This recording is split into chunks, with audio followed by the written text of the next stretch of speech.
Hi guys, eto na naman ako, si James Vlog. Ano ba yan? So ayan nga, magbubukas na naman tayo ng isa pang kwadro. Ano ba yan?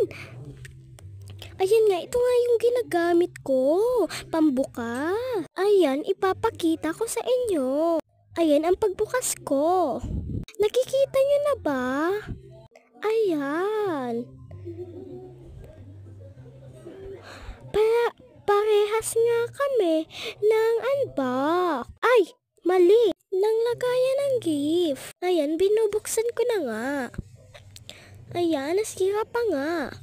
Ano ba to si Fritz? Bakit ang sikip naman ng pinang-unbox mo? Ayan nga.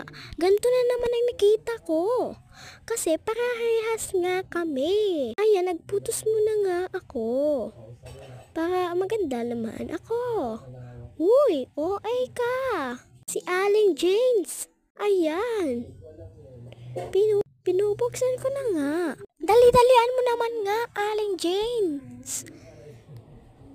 Ayan. Oh my God, meron na ako nito. Fritz, ano ba yan? Ano bang loob nito? May piso pa? Ay nako. Si Aling James talaga, ikaw talaga, Fritz. Papagbiro ka. Ayan. Oh my God, eto na naman. Baka kinita mo na to sa vlog ko, ha? Sige na nga. Bahala na nga kung anong makuha ko. Basta gift. Ito na naman siya. Ayan. Eto na naman. So, yun lang. Yun lang yung natanggap kong gift. Ayan. Isasabit ko na nga to. So, ayan. Nililigpit ko na nga. Para walang kala. So, ayun lang. Bye-bye.